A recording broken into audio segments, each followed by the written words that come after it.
السلام عليكم ورحمة الله وبركاته. بسم الله والحمد لله والصلاة والسلام على رسول الله. اللهم أرنا الحق حقا وارزقنا اتباعه وأرنا الباطل باطلا وارزقنا اجتنابه. اللهم انفعنا بما علمتنا وعلمنا ما ينفعنا وزدنا علما. اللهم يا ميسر كل عسير يسر كل عسير بتيسير عليك يسير. أما بعد،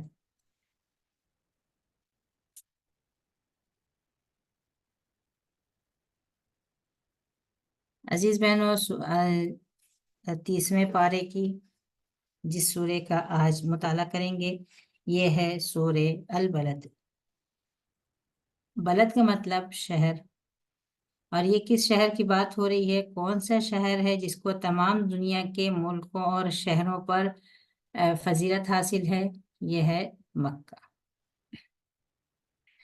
اس مختصر سی سورہ میں، جیسا کہ اما پارہ کی صورتوں کا اسلوب ہے، مختصر سی سورہ میں اتنی بڑی بڑی حقیقتیں پوشیدہ ہے کہ جس کو قرآن پاک کے اس اسلوب کے علاوہ کہیں اور اتنے مختصر الفاظ میں ان حقیقتوں کا بیان ہونا ناممکن تھا۔ لیکن ہم دیکھیں گے قرآن پاک کی فصاحت و بلاغت کی اس اسلوب میں، اس مختصر سے کلام میں کتنی گہرائی اور کتنی وسعتیں ہیں۔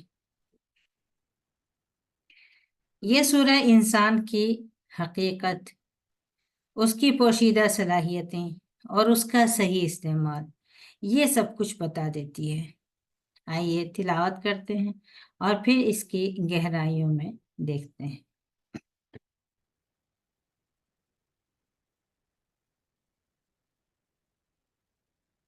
اعوذ باللہ من الشیطان الرجیم، بسم اللہ الرحمن الرحیم۔ لا اقسم بهذا البلد وانت حل بهذا البلد ووالد وما ولد، لقد خلقنا الإنسان في كبد،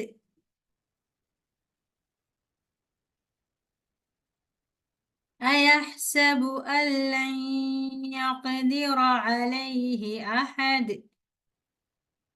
يقول أهلكت مالا لبدا،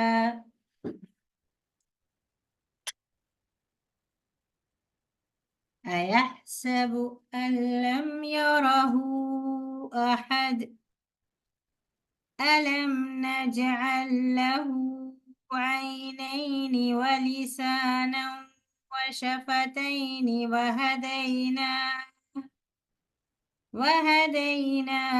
النجدين، فلاقتحم العقبة،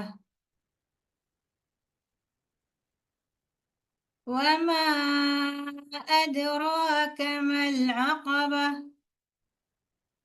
فك رقبة أو إطعام في يوم ذي مسغبة يتيما ذا مقربة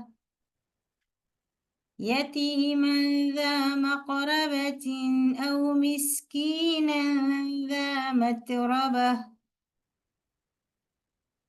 ثم كان من الذين آمنوا وتواصوا بالصبر وتواصوا بالمرحمة، أولئك أصحاب الميمنة، والذين كفروا بآياتنا هم أصحاب المشأمة، عليهم نار مؤصدة۔ ترجمہ دیکھیں۔ نہیں، میں قسم کھاتا ہوں اس شہر کی۔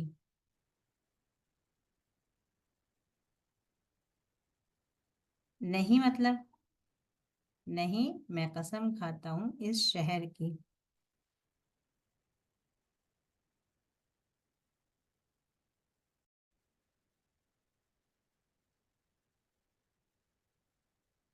نہیں کا مطلب، اس کا یہ مطلب نہیں کہ قسم نہیں کھائی جا رہی ہے، بلکہ اس کا مطلب یہ ہے کہ تاکید کے لیے کہ قسم ہے اس چیز کی، اس کے لیے یہ اسلوب ہے۔ اس سے پہلے سورہ قیامہ میں بھی آیا تھا، لا اقسم بیوم القیامہ،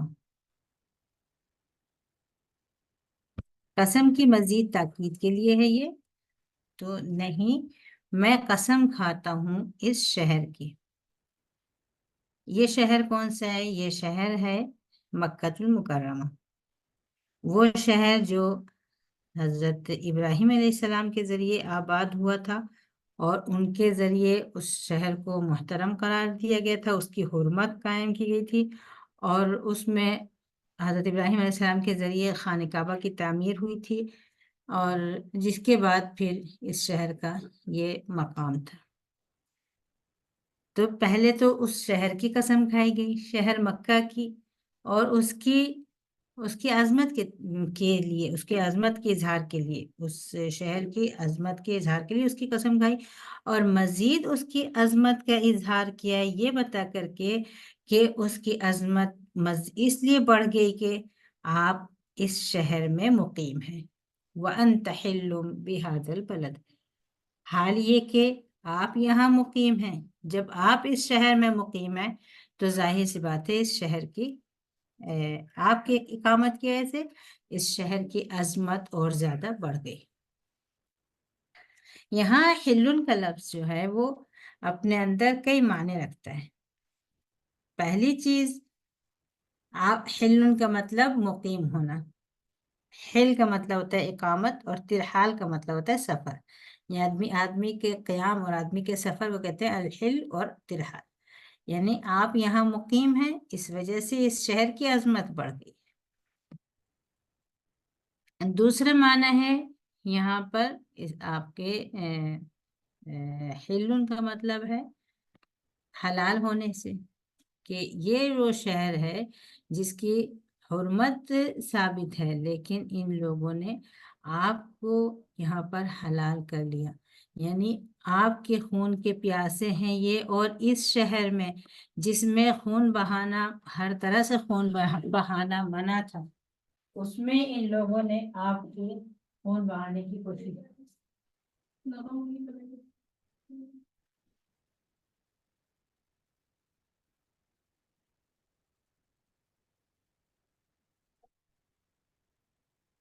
تو پہلی چیز تو یہ کہ آپ یہاں مقیم ہیں، دوسرا معنی یہ ہے کہ یہ شہر جس میں اللہ تعالیٰ نے ہر چیز آپ حرام کیا، ہر چیز کا حرمت ہے اس شہر کی، اور ان لوگوں نے اس میں آپ کا خون حلال کیا ہے، جو یہاں پر آپ کے خون کے پیاسے ہوئے ہیں، اور آپ کو طرح طرح سے تکلیفیں پہنچا رہے ہیں، ایذا پہنچا رہے ہیں، اور ان کو موقع نہیں مل رہا ہے کہ وہ آپ کو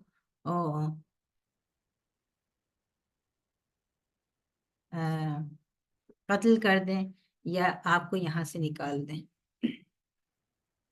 یعنی اس شہر میں آپ کا قتل کرنا اور آپ کو یہاں سے نکال دینا، اس کا بھی انہوں نے ارادہ کیا ہے۔ یہ دوسرا معنی ہے۔ تیسرا معنی یہ ہے کہ یہ شہر جس کی حرمت تھی، اللہ تعالیٰ نے اس میں ہر چیز کی حرمت رکھی ہے، یہ وہ شہر ہے کہ جس میں جنگ کرنا، قیدی بنانا، ہر چیز حرام ہے۔ یہاں کے پودوں کی بھی حرمت ہے، یہاں کے پرندوں کی بھی حرمت ہے، اور انسان تو بدرجہ اولا۔ یہاں پر کوئی درخت کاٹنے کی بھی اجازت نہیں ہے، کوئی شکار کرنے کی بھی اجازت نہیں ہے، کسی طرح کا خون بھی بہانے کی اجازت نہیں ہے۔ وہ لوگ جو ایک دوسرے کے خون کے پیاسے ہوتے ہیں، وہ جب اس جگہ پر آتے ہیں تو ہتھیار رکھ دیتے ہیں، اور ایک ساتھ طواف کرتے ہیں، اور ایک ساتھ عبادت کرتے ہیں، اور دل میں کوئی اس طرح کا کوئی خیال نہیں آتا ہے۔ لیکن اس حرمت کے باوجود اللہ تعالیٰ نے آپ کے لیے اس کو حلال کیا تھا، وَأَنْتَ حِلٌّ سے مطلب تیسری تفسیر یہ کہ آپ کے لیے حلال ہیں یہاں پر، آپ جو چاہیں یہاں کر سکتے ہیں، آپ یہاں قتل کر سکتے ہیں، آپ یہاں قیدی بنا سکتے ہیں، جو کہ دوسروں کو اس کا کوئی حق نہیں حاصل ہے۔ اور وہ ہوا بھی ایسا فتح مکہ کے روز اللہ عز و جل نے آپ کو یہاں اجازت دی تھی پوری، اور آپ نے وہاں آپ کا ارادہ تو تھا کہ یہاں کوئی خون نہیں بہے گا، اور جب آپ فتح مکہ کے وقت مکہ میں داخل ہوئے تو سر جھکائے ہوئے تھے، اور تمام لشکروں کو جو چاروں طرف سے آنے والے تھے سب کو تاکید کی تھی کہ کوئی خون نہیں بہائے، ہتھیار باہر نہیں نکالے، اور یہاں تک اعلان کر دیا تھا کہ جو ابو سفیان کے گھر میں گیا وہ اس کو امن ہے، جو مکہ میں کعبے کے پاس چلا گیا، جس نے کعبے کے غلاف چھو دیا پکڑ لیا، وہ آمین ہے، اس کو امن ہے۔ لیکن اس کے باوجود بھی کچھ لوگ ایسے تھے جن کا خون وہاں پہ حلال ہونا ہی تھا، جنہوں نے نفرت میں دشمنی میں حد سے تجاوز کر دیا تھا، جیسے ایک شخص ابن خطل تھا، ایک شخص مقیس ابن سبابہ تھا۔ اس طرح کے کچھ لوگ ایسے تھے جن کو آپ صلی اللہ علیہ وسلم نے کہا تھا کہ نام بتائے تھے کہ یہ شخص جہاں ملیں ان کو قتل کر دینا ہے، ان کو امان دینے کی یا معاف کرنے کی بات ہی نہیں کرنا ہے۔ اور ابن خطل کعبے کے پردے سے لٹکا ہوا ملا تھا، پردہ پکڑے ہوا تھا، اس کے باوجود بھی اس کو وہیں پہ قتل کیا گیا تھا۔ اور پھر آپ صلی اللہ علیہ وسلم نے اسی دن کہا بھی تھا، اس بات کا اعلان کیا تھا کہ مکہ کو اللہ تعالیٰ نے حرمت کا شہر بنایا ہے، اور یہاں پہ کسی کا خون بہانا ہرگز حلال نہیں ہے، کسی کو اس کی اجازت نہیں ہے۔ اللہ تعالیٰ نے اس کو دن کی ایک گھڑی میں صرف چند لمحوں کے لیے یا چند منٹ کے لیے میرے لیے حلال کیا تھا، اور اس کے بعد پھر اس کی حرمت ویسے ہی قائم ہو گئی،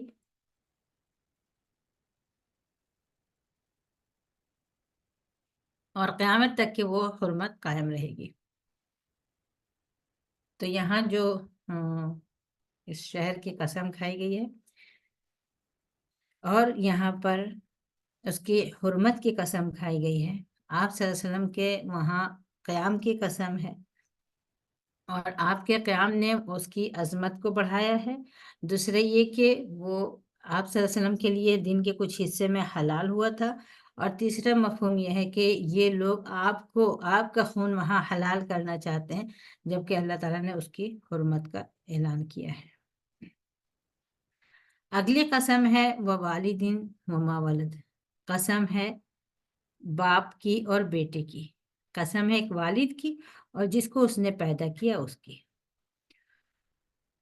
عموماً یہ قسم عام ہے، باپ اور بیٹا، کسی خاص باپ کا یا بیٹے کا نام نہیں ہے۔ پہلا مفہوم یہ ہے کہ آدم علیہ السلام اور ان کی نسل سے جو بھی انبیاء اور صالحین گزرے ہیں، اگرچہ ان کی نسل میں بہت سارے کافر بھی ہیں، لیکن کافروں کی تو وہ حرمت نہیں ہے کہ اللہ تعالیٰ ان کی قسم کھائے گا۔ قسم میں جو لوگ شامل ہوں گے وہ ان کی ذریت کے نیک لوگ، انبیاء اور صالحین شامل ہوں گے۔ تو پہلا مفہوم یہ ہوا کہ والد کا مطلب آدم علیہ السلام، اور اولاد کا مطلب جو بھی ان کی ذریت کے انبیاء اور صالحین نے۔ دوسرا مفہوم اس کا یہ ہوا کہ والد کا مطلب ابراہیم علیہ السلام، اور ولد کا مطلب اسماعیل علیہ السلام، جنہوں نے اس باپ اور بیٹے جنہوں نے مل کر اس گھر کو تعمیر کیا تھا۔ ایک تیسرا مفہوم ہے جو مصر کے اخوان کے مشہور مفسر شیخ محمد عبدہ اپنی تفسیر میں کہتے ہیں، وہی کہتے ہیں کہ والد اور ولد کا مطلب یہ ایک عام والد اور ولد کا ذکر ہے، والد اور ولد۔ اس سے یہ بھی ثابت نہیں ہے کہ انسان کے والد اور ولد، یہاں پر وہ کہتے ہیں کہ جو بھی اس دنیا میں وجود کے لیے اللہ تعالیٰ نے جو سسٹم بنایا ہے اس کی طرف اشارہ ہے کہ کس حکمت اور کس کاریگری سے اور کس تدبیر سے اور کس باریکی سے یہ پورا انتظام چلتا ہے نسل بڑھانے کا اور تعداد بڑھانے کا، کسی بھی چیز کی پرورش کا، اس کی نشو و نما کا، اور اس کے انتاج اور اس کی نسل بڑھنے کا جو سلسلہ چلتا ہے. وہ کہتے ہیں کہ کسی بھی چیز کو دیکھ لو، وہ چیز کتنی مشقت سے اپنی نسل کو یا اپنے سلسلے کو جاری رکھتی ہے. مثال کے طور پہ پودوں کو دیکھ لیں. پودوں میں ایک بیج کن مرحلوں سے گزرتا ہے. موسم کے اثرات اور زمین میں سے غذا کو جذب کرنا اور اپنے آس پاس کی چیزوں سے متاثر ہونا، یہاں تک کہ وہ اس لائق ہوتا ہے کہ وہ تھوڑا سا پھٹتا ہے، وہ بیج پھٹتا ہے، پھر اس میں سے ایک چھوٹا سا اخوا نکلتا ہے. پھر وہ کن کن حالات کا سامنا، ہواؤں کا، تھپیڑوں کا، لو کا، دھوپ کا، ٹھنڈک کا، کوہرے کا، جن چیزوں کا سامنا کرتے ہوئے وہ ننھا سا خوشہ جو ہوتا ہے وہ بڑھتا ہے، ایک درخت بنتا ہے اور اس مرحلے تک پہنچ جاتا ہے اپنی شاخیں اور ٹہنیاں اور پتے اور پھل کرتے کرتے کہ وہ دوسرے بیجوں کو وجود عطا کر دیتا ہے. پھر وہ بیج مٹی میں جاتے ہیں اور پھر وہ وہی محنت کرتے ہیں تاکہ وہ اپنی خوبصورتی اور اپنے منظر سے اس کائنات کو مزین کریں. تو وہ ایک بیج اور ایک درخت بننے تک کے کن مراحل سے گزرتا ہے. اس طرح سے ہر چیز کو، یہ تو ایک پودے کی بات ہے، اس طرح سے ہر جاندار کو، چاہے وہ پرند ہو، چرند ہو، کیڑے ہوں، مکوڑے ہوں، یا پھر اس سے آگے بڑھ کر انسان ہو، ان سب کو لے لو اپنی نظروں کے سامنے کہ ہر ایک ان میں سے کس قدر مشقت کا سامنا کرتا ہے اپنی جنس کو، اپنے نوع کو، اپنے قسم کو، اپنے وجود کو باقی رکھنے کے لیے، کہ وہ اپنے وجود میں کے استمرار سے اور اس کو جاری رکھ کر کس طرح سے وہ اس کائنات کو خوبصورتی کو قائم رکھ سکے. ورنہ اگر دھیرے دھیرے کسی بھی چیز کی وہ ختم ہوتی جاتی، ان کا سلسلہ ختم ہوتا جائے تو کائنات کتنی سونی ہو گئی ہوتی. لیکن یہ کائنات، اس کا حسن، اس کا جمال قائم ہے اس سلسلے پر جو اللہ تعالیٰ نے بنا دیا ہے، ہر چیز کی نشو و نما کا اور افزائش کا اور پیداوار کا اور پرورش کا سلسلہ چلنے کا. تو یہ ہو گیا وہ والدین وما ولد. قسم ہے والد کی اور جس کو وہ پیدا کرتا ہے، اس کی قسم ہے. اس کے بعد پھر اگلی قسم نہیں، یہ تینوں چیزوں کی قسم کھائی گئی ہے ایک بہت عظیم حقیقت پر، انسان کی حقیقت اور اس کی پوشیدہ صلاحیتیں. لقد خلقنا الانسان فی کبد، ہم نے انسان کو مشقت میں پیدا کیا ہے. کس طرح کی مشقت؟ کس طرح کی مشقت ہے جس میں یہ انسان پیدا ہوا ہے؟ یہ اس انسان مبتلا ہے جس کے لیے اللہ تعالیٰ نے ان تین چیزوں پر قسم کھائی ہے، اور قسم کھا کے یہ کہا ہے کہ لقد خلقنا الانسان فی کبد. شہر مکہ کی قسم، آپ صلی اللہ علیہ وسلم کی قسم، ہر والد اور اولاد کی قسم کھا کے کہا جا رہا ہے کہ لقد خلقنا الانسان فی کبد، ہم نے انسان کو مشقت میں پیدا کیا ہے. اس طرح کی مشقت ہے، یہ مشقت ہی مشقت ہے. انسان کے وجود دنیا میں آنے سے پہلے سے لے کر جب وہ اس دنیا میں نہیں آیا ہوا ہوتا ہے، اس وقت اس کے تو وہ مشقت نہیں ہوتی ہے، وہ بھی مشقت ہوتی ہے. اور اس کے بعد پھر اس کا پیدا ہونا، پھر اس کے دانت نکلنا، پھر اس کو گھٹنے گھٹنے چلنا سیکھنا، پھر پلٹتا ہے تو گرتا پڑتا ہے، گھٹنے چلتا ہے تو خطرات کا سامنا ہے، کھڑے ہو کے چلتا ہے تو کتنی دفعہ گرتا ہے، پھر جب وہ کھڑا ہو جاتا ہے اس کے بعد بھی پھر مشقت ہے، ہر طرح کی مشقت ہے. جیسے اس سے پہلے آ چکا ہے سورہ انفطار میں.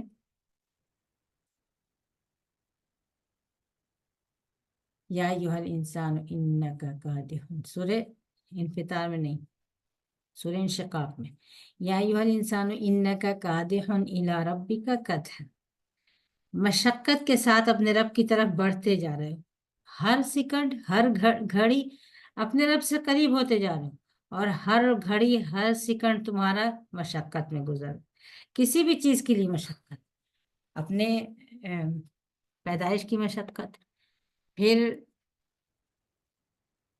کھانے پینے کی مشقت، چلنے کی، سیکھنے کی، ہر چیز کی مشقت، پھر بڑے ہو گئے، دانت نکلنے سے لے کر گھٹنوں گھٹنوں چلنے سے لے کر ہر چیز پوری ہو گئی، پھر جب سیدھا کھڑے ہو کے چلنے لگے تو پھر بھی مشقت ہے. کوئی اب سوچ سوچ کے پریشان ہے، کوئی کر کر کے پریشان ہے، کوئی ایک لقمے کے لیے، کوئی ایک کپڑے کے لیے، کوئی 1000 کو 2000 بنانے کے لیے، کوئی اپنے بادشاہت کو بچانے کے لیے، کوئی اپنا منصب حاصل کرنے کے لیے، کسی بھی چیز کے لیے زندگی مشقت میں ہی ہے. کوئی اللہ کی راہ میں مشقت کیے پڑا ہے، تو کوئی اپنی شہوات و خواہشات پوری کرنے کے لیے مشقت میں پڑا ہوا ہے، کوئی اپنے عقیدے اور دعوت کے لیے مشقت میں پڑا ہوا ہے، تو کوئی دوزخ کی طرف لے جانے کے لیے مشقت میں پڑا ہوا ہے، کوئی جنت کی تیاری کرنے کے لیے مشقت کر رہا ہے، تو کوئی کسی اور کام کے لیے، کوئی خوش نصیبوں میں شامل ہونے کے لیے مشقت کر رہا ہے، تو کوئی بد نصیبوں میں حصہ نام لکھوانے کے لیے مشقت کر. زندگی مشقت ہے، ہر انسان کو مشقت کا سامنا کرنا ہے. اس دنیا کی زندگی کی طبیعت، یہ فطرت ہے، یہ اس کی اصل ہے کہ اس میں مشقت ہونا ہی ہے. شکلیں مختلف ہوتی ہیں، اسباب مختلف ہوتے ہیں، لیکن انجام کے اعتبار سے وہ مشقت ہے. خسارے میں پڑنے والا شخص کون ہے؟ جو دنیا میں مشقت کر کے اور پھر آخرت میں بھی مشقت میں رہے گا، جو سورہ غاشیہ میں پڑھا تھا، عاملۃ ناصبہ تصلی نارا حامیہ، کام کر کر کر کر کے تھک جاتا ہے اور پھر دوزخ میں اس کا ٹھکانہ بنتا ہے. تو ناکام ترین شخص وہ ہے جو دنیا میں مشقت اٹھا کر پھر دوزخ میں چلا جائے. کامیاب ترین انسان وہ ہے جو اس دنیا میں مشقت اٹھائے تاکہ اپنے رب کے سامنے کامیاب و سرخرو ہو، اور اللہ کے سائے میں، اس کے عرش کے سائے میں، اس کی جنتوں کے سائے میں ہمیشہ کا آرام پا جائے. اتنی بڑی حقیقت یہ ایک جملے میں واضح کر دی گئی ہے. لقد خلقنا الانسان فی کبد، انسان کو ہم نے کبد میں پیدا کیا ہے.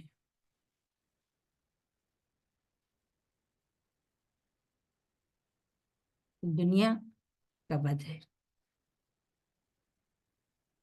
لیکن ایک چیز ہے جو اس کو کامیاب کر دیتی ہے، کہ یہ کبد جو ہے، یہ ساری مشقت حق کے راستے میں. بس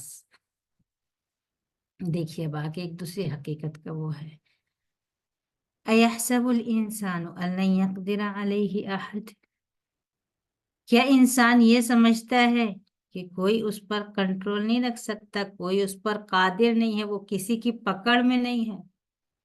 یہ انسان اپنے آپ کو کیا سمجھتا ہے؟ ایک طرف تو اللہ تعالیٰ نے انسان کی حقیقت بتائی کہ وہ کبد میں پیدا ہوا، دوسرا انسان کا غرور کہ اس کے باوجود بھی وہ یہ سمجھتا ہے اتنا کمزور پیدا کیا گیا ہے، اتنا مجبور پیدا کیا گیا، اور اتنا تھکتا ہے وہ، اس کے بعد بھی یہ گھمنڈ وہ سمجھتا ہے کہ کوئی میرے اوپر قادر نہیں ہے، میں ہر کسی کی پکڑ میں نہیں ہوں اور میں آزاد ہوں. یہ انسان یہ سمجھتا ہے، یہ بھول گیا اپنی حقیقت کو، یہ سرکشی پہ اتر جاتا ہے، یہ سمجھتا ہے کہ میں جو چاہوں وہ کروں، میں لوٹوں پاٹوں، جمع کروں، ڈھیر لگاؤں، گناہ کروں، حد سے گزر جاؤں، جو دل چاہے کروں میں، اور میرے اوپر کسی کی کوئی نظر نہیں ہے، کسی کی کوئی پکڑ نہیں ہے. دعوے کرتا ہے، یقول اہلکت مالا لبدا، کہتا ہے کہ میں نے بہت خرچ کیا، بہت خرچ کیا. ایک جگہ اس کا ایک مفہوم یہ بھی ہو سکتا ہے کہ جب اس سے کہا جاتا ہے کہ اللہ کے راہ میں خرچ کرو، کہتا ہے کہ میں بہت مال خرچ کر چکا ہوں. کیا وہ یہ سمجھ رہا ہے کہ اس کو کوئی دیکھ نہیں رہا ہے؟ یقول اہلکت مالا لبدا ایحسب ان لم یرہ احد، وہ کہتا ہے کہ میں نے بے حساب مال خرچ کیا ہے. لبد کا مطلب کہ گڈی گڈی اونچے ڈھیر کے ڈھیر میں نے مال خرچ کر دیا. کیا وہ یہ سمجھ رہا ہے کہ اس کو کوئی نہیں دیکھ رہا ہے، وہ کسی کی نظر میں نہیں ہے؟ اس کو یہ نہیں پتا کہ اللہ تعالیٰ اس پر نگراں ہے، اللہ تعالیٰ کا علم اس پر محیط ہے. اس نے کیا خرچ کیا اور کیوں خرچ کیا اور کتنا خرچ کیا اور کس نیت سے خرچ کیا، کیا اس کو نہیں پتا کہ اللہ تعالیٰ سب کچھ جانتے ہیں؟ انسان غرور میں ہے، اور وہ اپنی تھوڑی سی صلاحیتوں پر اور تھوڑی سی طاقت پر اور تھوڑا سا مال پا کر وہ اتنا وہ ہو جاتا ہے اور اس طرح سے دعوے کرنے لگتا ہے، اس طرح سے غرور کرنے لگتا ہے. پھر اللہ تعالیٰ اس کو اس کی حقیقت یاد دلا دیتے ہیں. یہ جن طاقتوں پر یہ غرور کر رہا ہے، ان طاقتوں کو دیا کس نے ہے؟ کس نے اس کو یہ صلاحیتیں دی ہیں؟ کس نے اس کو یہ قدرتیں دی ہیں؟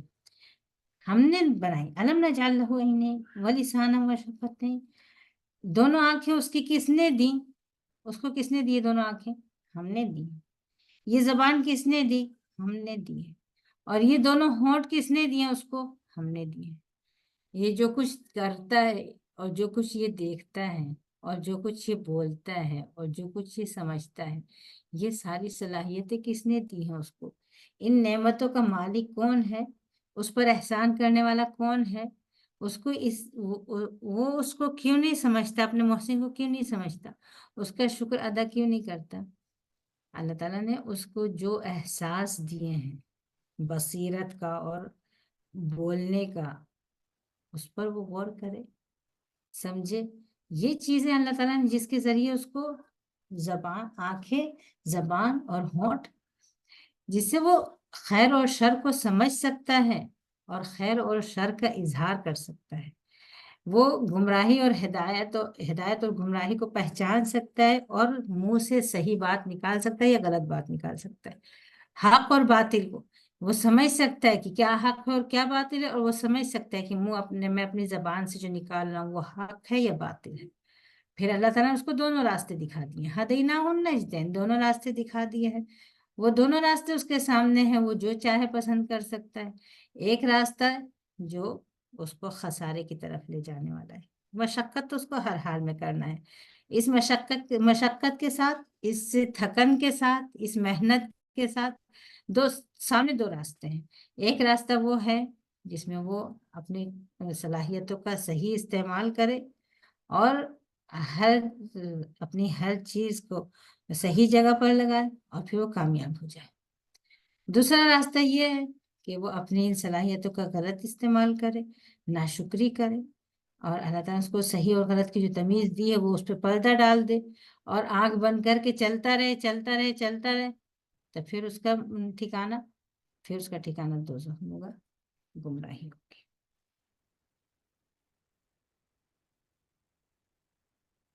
دونوں آنکھیں، زبان، ہونٹ، پھر دونوں راستوں کی رہنمائی، اس کو دونوں راستے بتا دیے.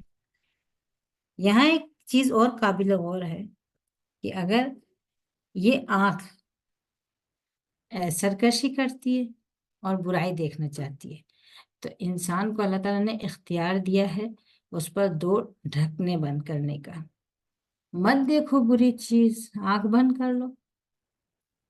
اگر یہ زبان منہ سے بری بات نکالنا چاہتی ہے تو اللہ تعالیٰ نے ہونٹ دیے ہیں، بند کر دو، مت بولنے دو اس کو. بالکل اسی طرح سے اللہ تعالیٰ نے شرمگاہ کو بھی رکھا ہے. اگر یہ شرمگاہ غلط ارادہ کرتی ہے تو اللہ تعالیٰ نے اس کو بھی یہ انتظام دیا ہے کہ آدمی اس کو بند کر دے اور اس کو غلط راستے پر نہ جانے دے. ہر چیز کو اللہ تعالیٰ نے کھولنے کا اور بند کرنے کا انتظام فرمایا ہے، اور ہر چیز میں انسان کے لیے آزمائش رکھی ہے، اور ہر چیز میں دو راستے رکھے ہیں، ایک خیر کا راستہ ہے اور ایک شر کا راستہ ہے.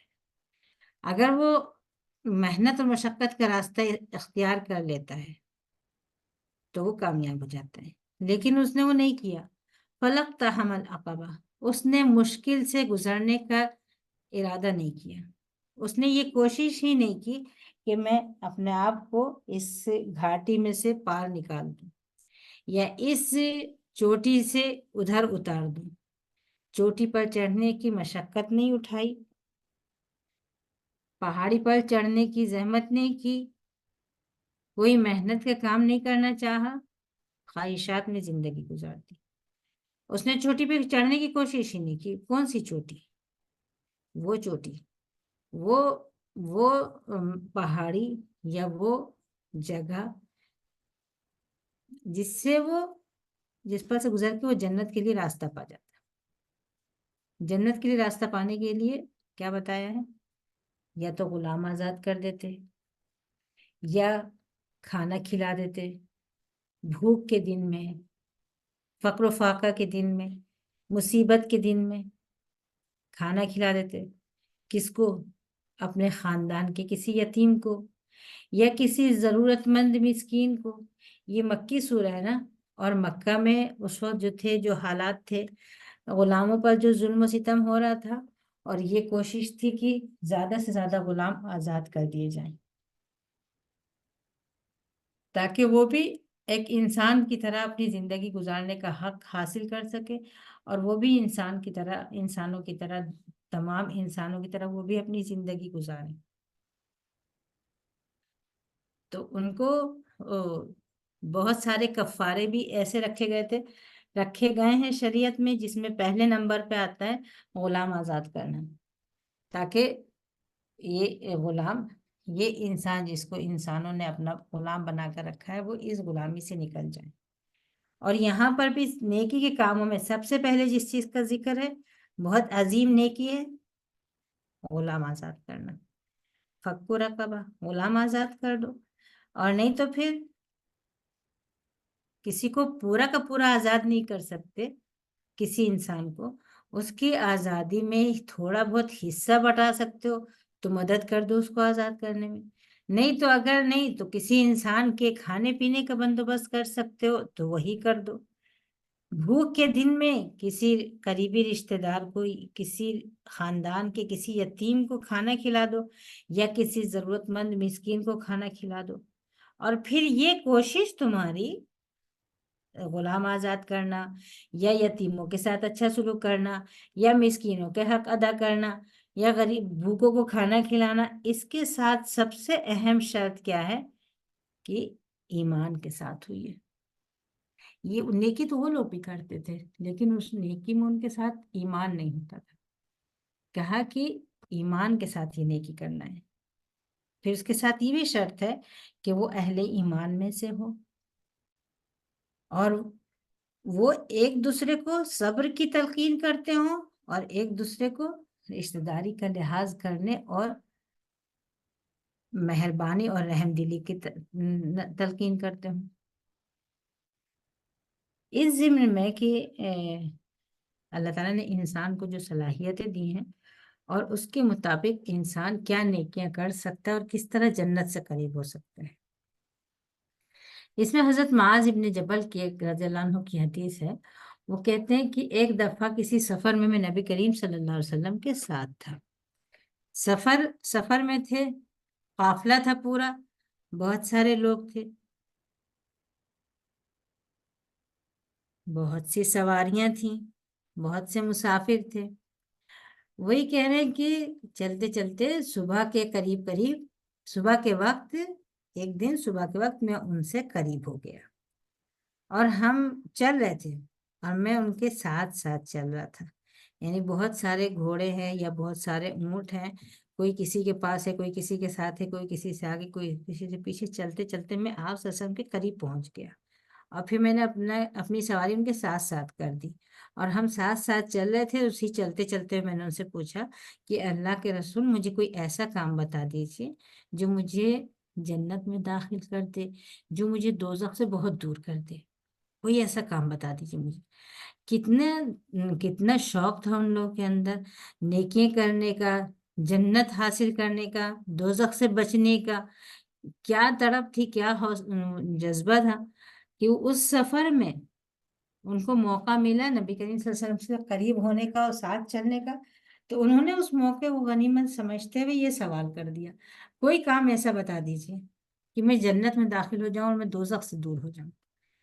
آپ صلی اللہ علیہ وسلم نے کہا کہ معاذ، تم نے بہت بڑی بات پوچھی ہے تو یہ بات بہت بہت اہم، بہت بڑی بات ہے، لیکن جس کے لیے اللہ تعالیٰ آسان کر دے اس کے لیے بہت آسان بھی ہے۔ کام مشکل ہے، لیکن جس کو اللہ تعالیٰ توفیق دے اس کے لیے آسان بھی ہے۔ کیا ہے وہ کام؟ پہلی چیز، اللہ کی عبادت کرنا اور اس کے ساتھ کسی کو شریک مت کرنا۔ پہلا حصہ جو ہے یہی بہت مشکل ہے۔ عبادت کرنے کا مطلب یہ کہ پھر اسی کو سمجھنا کہ وہ فرما روا ہے اور اس کی اطاعت و بندگی واجب ہے۔ اس کے بعد پھر ایسا نہیں ہو کہ اللہ تعالیٰ کی عبادت کا اعلان کر کے اور پھر دل کسی کے سامنے جھکا اور نظریں کسی کے سامنے جھکے اور سر کسی کے سامنے جھک جائے، نہیں، پھر یہ نہیں ہونا۔ پھر امید کسی سے رکھ لی، خوف کسی سے آ رہا ہے، سہارا کسی کو بنا لیا، نہیں۔ فرمانبرداری کسی کی ہو رہی ہے، تابعداری کسی کی ہو رہی ہے، نہیں۔ پہلی چیز تو جب اللہ کی عبادت کرنا ہے اور اس کو اپنا معبود ماننا ہے تو پھر اسی کے اوپر بھروسہ کرنا ہے، اسی سے ڈرنا ہے، اسی سے محبت کرنا ہے، اسی کی عبادت کرنا ہے، اسی کی فرمانبرداری کرنا ہے، اسی سے امید لگانا ہے، اسی کو سہارا ماننا ہے، سب کچھ اسی کے لیے۔ بات تو بہت بڑی ہے، لیکن اگر اللہ تعالیٰ آسان کر دے تو آسان ہو جائے گی۔ پہلی شرط، پہلا عمل، اللہ کی عبادت کرنا، اس کے ساتھ کسی کو شریک مت کرنا۔ پھر نماز قائم کرنا، صرف پڑھنا نہیں ہے، نماز قائم کرنا ہے، اس کے ارکان اور واجبات کے ساتھ، خشوع و خضوع کے ساتھ، پوری طہارت، دل اور ظاہر اور باطن کی طہارت کے ساتھ نماز قائم کرنا، زکوٰۃ ادا کر دینا، رمضان کے مہینے رمضان کے روزے رکھنا اور خانہ کعبہ کا حج کر لینا۔ پہلی چیز۔ اس کے بعد اتنا بتایا آپ نے کہ یہ چیزیں اہم ہیں، بنیاد ہے یہ، اب اس کے اوپر بلڈنگ کھڑی ہونا ہے، لیکن پہلے بنیاد مضبوط کر لو، اتنی چیزیں پہلے ان کی پابندی کر لو۔ پھر آپ نے خود ان سے سوال کیا حضرت معاذ سے، معاذ میں تمہیں خیر کے دروازے بتا دوں؟ خیر کے دروازے کیا ہے، میں ان کا پتہ بتا دوں تمہیں تاکہ تم ان دروازوں سے داخل ہو سکو؟ میں نے کہا اللہ کے رسول کیوں نہیں، ضرور بتائیے، آپ مجھے خیر کی باتیں ضرور بتائیے، میں اس پہ عمل کروں۔ آپ صلی اللہ علیہ وسلم نے کہا کہ دیکھو، روزہ ڈھال ہوتا ہے، روزہ گناہوں سے ڈھال ہوتا ہے، روزہ شہوات و خواہشات سے ڈھال ہوتا ہے، روزہ دوزخ کی آگ سے ڈھال ہوتا ہے۔ روزہ ڈھال ہے، وہ تمہیں بہت سارے گناہوں سے بچائے گا، پھر تمہیں دوزخ کی آگ سے بچائے گا۔ پہلے نمبر پہ روزہ ڈھال ہے۔ دوسری بات، صدقے کی اہمیت سمجھو۔ صدقہ کیا ہے؟ صدقہ اس طرح سے گناہوں کو مٹا دیتا ہے، بجھا دیتا ہے، گناہوں کے زور کو اس طرح بجھاتا ہے جس طرح پانی سے آگ بجھ جاتی ہے۔ ابھی اور ایک چیز بہت اہم ہے، تہجد کی نماز۔ آدھی رات میں اگر تہجد کی نماز پڑھو گے تو یہ نیک لوگوں کی پہچان ہے کہ رات میں اٹھ کے نماز پڑھو۔ پھر آپ صلی اللہ علیہ وسلم نے یہ آیت پڑھی، تتجافی جنوبہم عن المضاجع یدعون ربہم، کہ ان کے پہلو بستر سے دور ہوتے ہیں اور وہ اپنے رب کو سے دعا اور استغفار کرتے ہیں۔ اس کے بعد پھر آپ صلی اللہ علیہ وسلم نے پھر پوچھا ان سے، معاذ سے، معاذ میں تمہیں بتاؤں اس پورے معاملے کی اصل کیا ہے، اس کی ریڑھ کی ہڈی کیا ہے، اس کی چوٹی کیا ہے، کس چیز پر یہ پورا دین کس چیز پر کھڑا ہوتا ہے، اور اس کا اصل کیا ہے، اور اس کی سب سے اعلیٰ مرتبہ اس میں کیا چیز ہے؟ میں نے کہا، حضرت معاذ کہتے ہیں میں نے کہا کیوں نہیں اللہ کے رسول، ضرور بتائیے۔ آپ نے کہا اس پورے معاملے کا اصل اسلام ہے، اور اس کا قیام، اس دین کا قیام کس پر ہے؟ نماز پر ہے، اور اس کا سب سے اعلیٰ درجہ اس کا جہاد ہے۔ پھر حضور صلی اللہ علیہ وسلم نے پھر حضرت معاذ سے پوچھا، معاذ میں تمہیں بتاؤں اس پورے کا دار و مدار کس چیز پر ہے؟ بہت اہم ہے، بہت اہم بات ہے، سنتے جائیے۔ یعنی آپ صلی اللہ علیہ وسلم نے، انہوں نے صرف ایک بات پوچھی تھی، جو مجھے ایسا عمل بتائیے جو جنت میں داخل کر دے، دوزخ سے دور کر دے۔ آپ صلی اللہ علیہ وسلم نے پہلے اسلام کے 5 ارکان بتائے ہیں، اس کے بعد پھر ان کو روزہ اور صدقہ اور تہجد کی تاکید کی ہے، اس کے بعد پھر ان کو بتایا ہے کہ اسلام، اصل اسلام ہے نماز پہ اس کا قیام ہے، جہاد اس کا سب سے اعلیٰ مرتبہ ہے۔ اس ساری بات کے بعد پھر آپ صلی اللہ علیہ وسلم کیا کہہ رہے ہیں؟ معاذ میں تم کو بتاؤں اس پورے کا دار و مدار کس چیز پر ہے؟ ان ساری نیکیوں کی حفاظت اور ان ساری نیکیوں کی بقا اور ان ساری نیکیوں کی اصل کس چیز پر ہے وہ بتاؤں؟ اصل بنیاد کیا چیز ہے؟ میں نے کہا کیوں نہیں اللہ کے رسول ضرور بتائیے۔ آپ صلی اللہ علیہ وسلم نے کہا، اپنی زبان پکڑی اور کہا اس کو اپنے کنٹرول میں رکھنا۔ دیکھا آپ نے، یہ حدیث کس آیت سے جوڑی گئی ہے؟ وَلِسَانًا وَشَفَتَيْن، ہم نے اس انسان کو زبان دی ہے اور 2 ہونٹ دیے ہیں جس سے یہ اس زبان کو اپنے کنٹرول میں رکھ سکے۔ پھر آپ نے اپنی زبان کی طرف اشارہ کر کے کہا معاذ اس کو کنٹرول میں رکھنا، اس کو اپنی گرفت میں رکھنا، اس کو اس پر اپنا اختیار رکھنا، اس کو پکڑے رہنا، تھامے رہنا، اس کو آزاد مت چھوڑ دینا۔ کتنی حیرت ہوئی حضرت معاذ کو، اتنی ساری بڑے بڑے کام نیکی بتا کے پھر آپ سب چیز کا دار و مدار اس زبان پہ رکھ دے رہے ہیں اور کہہ رہے ہیں کہ معاذ اس کو اپنے اختیار میں رکھنا، اس پر کنٹرول رکھنا۔ تو حضرت معاذ کہتے ہیں میں نے پوچھ دیا اے اللہ کے رسول، کیا ہم اپنی زبان سے نکلے ہوئے الفاظ پر بھی ہمارا مواخذہ ہوگا؟ کیا منہ سے نکلی ہوئی باتوں پر بھی ہماری پکڑ ہوگی؟ آپ صلی اللہ علیہ وسلم نے کہا معاذ تمہاری ماں کھو دے تمہیں، یہ کیا کہہ رہے ہو تم کو نہیں پتا؟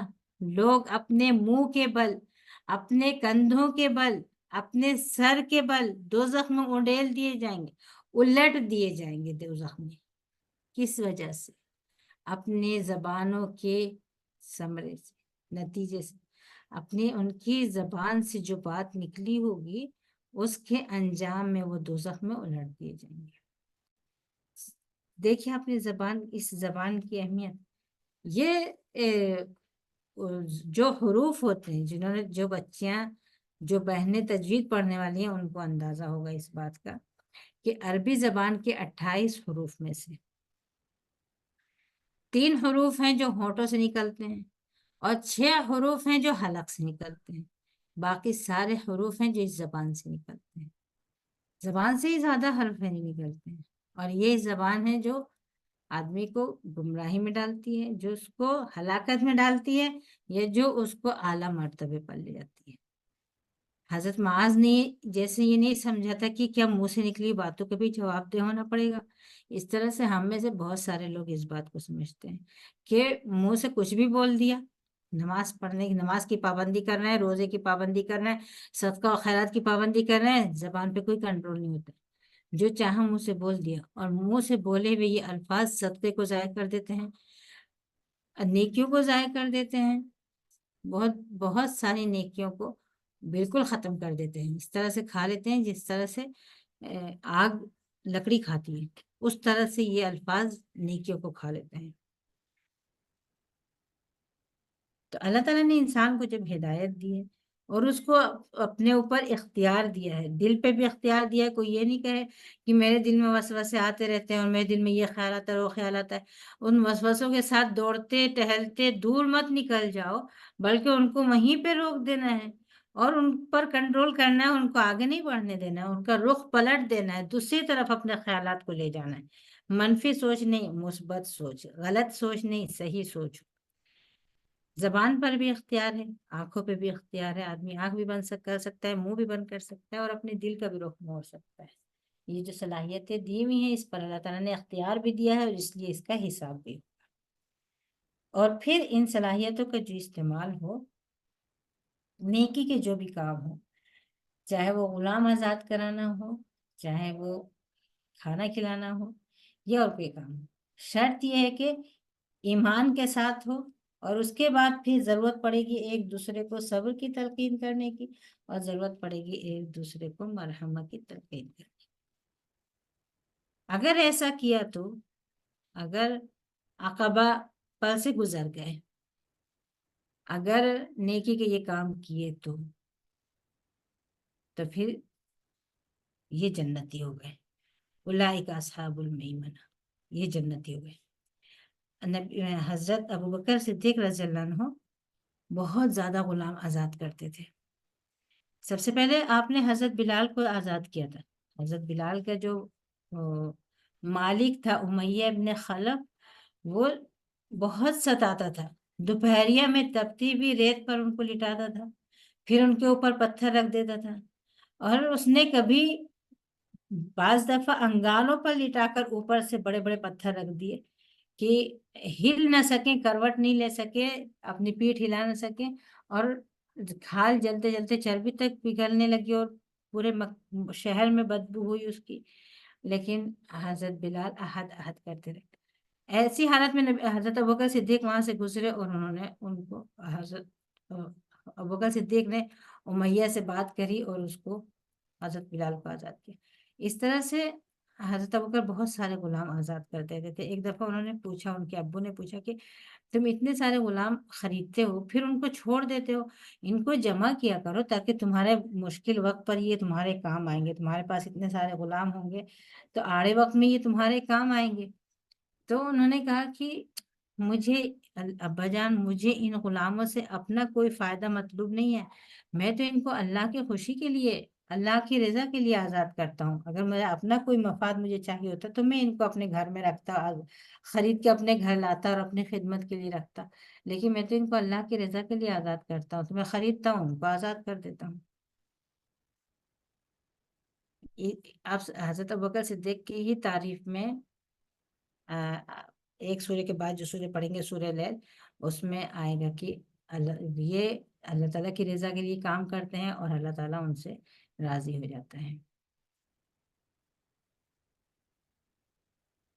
یہ نیکیاں ہیں جو کرنا ہے اور جس سے آدمی جنتی ہو جاتا ہے۔ اور پھر جو کافر ہے مقابلے میں پھر بہت ساری برائیاں نہیں بتائی گئی ہیں، صرف ایک برائی بتائی، والذین کفروا بآیاتنا۔ اگر انسان کافر ہے تو اس کے ساتھ پھر کوئی کسی برائی کی کسی نیکی کی تذکرے کی ضرورت ہی نہیں ہے۔ اگر اس نے کفر کیا ہے تو ساری نیکیاں اس کی ضائع ہیں، کیا تذکرہ کیا جائے نیکیوں کا اور کیا تذکرہ کیا جائے برائیوں کا؟ اگر اس نے کوئی برائی نہیں کی ہے تو بھی کفر کافی ہے اس کو دوزخ میں لے جانے کے لیے۔ تو کافر کے لیے صرف ایک صفت بتائی گئی ہے، والذین کفروا بآیاتنا، اور جنہوں نے ہماری آیات کو جھٹلایا، اس کا انکار کیا، یہ ہیں اصحاب المشأمہ، یہ ہیں بدبخت لوگ۔ میمنہ مطلب دائیں طرف کے لوگ، یعنی خوش نصیب اور خوش بخت لوگ، اور میمنہ کے دونوں معنی آتے ہیں، بائیں طرف کے لوگ یا بدبخت اور منحوس لوگ۔ تو یہ بدبخت لوگ ہوں گے، ان کے اوپر آگ ہوگی اور آگ کے دروازے بند ہوں گے، گھٹن میں، آگ میں اور گھٹن میں یہ ہمیشہ رہیں گے اور یہ اس میں سے کبھی نکل نہیں سکیں گے۔ آگ اور گھٹن ان کے ساتھ، ان کا ساتھ رہے گی۔ آپ دیکھیے کتنی مختصر سی الفاظ ہیں، چھوٹی چھوٹی آیتیں ہیں اور چھوٹی سی سورہ ہے، اور یہ سورہ بیشتر بہنوں کو یاد ہوگی اور نماز میں اکثر پڑھتی بھی ہوں گی۔ آج اس کے پورا مفہوم سمجھ لیجیے۔ اس انسان کے وجود اور اس کی نشو و نما اور اس کی صلاحیتیں اور پھر ان صلاحیتوں کا صحیح استعمال، ایمان کا تصور، ایمان کے یقین، اور پھر اس کا نتیجہ، ایمان کا نتیجہ، کفر کا نتیجہ، اعمال، ایمان والوں کے عمل اور کافروں کے عمل، ان کا انجام اور ان کا انجام، یہ ساری چیزیں اس میں، اس کوزے میں یہ سارے چیزیں سمیٹ دی گئی ہیں۔ اللہ تعالیٰ ہم کو اور آپ کو توفیق عطا فرمائے، ہم اپنی صلاحیتوں کو پہچانیں اور سمجھیں اور پھر اس کی حفاظت کریں۔ ہم مشقت میں پیدا کیے ہوئے ہیں، ہر لمحہ مشقت ہے اور مشقت سے ہی زندگی گزارنا، تو ہم ان صلاحیتوں کو، جب ہم مشقت کرنے ہی والے ہیں، تھکنے ہی والے ہیں، تو ہم ان صلاحیتوں کو ایسی جگہ پر لگائیں کہ جہاں ہم دنیا کی تکن کے بعد پھر تھکنا نہ ہو اور اعلیٰ درجے کی کامیابی حاصل ہو جائے، خوشبختی اور سعادت حاصل ہو جائے، اور ہم خوشبختی اور سعادت والوں کے ساتھ ہو جائیں۔ اصحاب المیمنہ ایک شخص نہیں، یہ ایک جماعت ہے، خوش نصیبوں کی جماعت ہے، جو ایمان کے حامل ہیں، جو ایک دوسرے کو صبر کی تلقین کرتے ہیں، ایک دوسرے کو نیکیوں کی تلقین کرتے ہیں اور مل جل کر نیکی کرتے ہیں۔ اللہ تعالیٰ ہم کو ایک ایسی مضبوط جماعت بنا دے جو ایک دوسرے کا ہاتھ پکڑ کر بھلائی کی طرف لے جانے والے ہوں، برائی سے روکنے والے ہوں، اور غلطیوں پر تنبیہ کرنے والے ہوں، نیکی کی طرف بڑھانے والے ہوں، اور ایک دوسرے کا ساتھ دینے والے ہوں اس کام میں۔ اللہ تعالیٰ ہم سب کو خوش نصیبوں کی اس جماعت میں شامل کرے اور ایمان کا یہ صحیح تصور ہمارے اندر راسخ کر دے۔ اقول قولی ھذا واستغفر اللہ لی ولکم ولجمیع المسلمین واستغفروہ انہ هو الغفور الرحیم۔ اللہم اغفر لنا ولوالدینا ولمعلمین ولمن لهم حق علینا وللسامعین۔ اللہم انصر اخواننا فی غزہ، اللہم دمر اعداءهم شر مدمر، اللہم اجعل کیدہم فی نحرہم واجعل تدبیرہم تدمیرہم، اللہم لا ترفع لهم رایا ولا تحقق لهم غایا واجعلہم لمن خلفہم آیا، اللہم علیک بہم فإنہم لا يعجزونک، اللہم اعز الاسلام والمسلمین واذل الشرک والمشرکین ودمر اعداءک اعداء الملت والدین۔ اللہم صلی وسلم علی نبینا محمد وعلی آلہ وصحبہ اجمعین۔ سبحانک اللہم وبحمدک اشہد ان لا الہ الا انت استغفرک واتوب الیک۔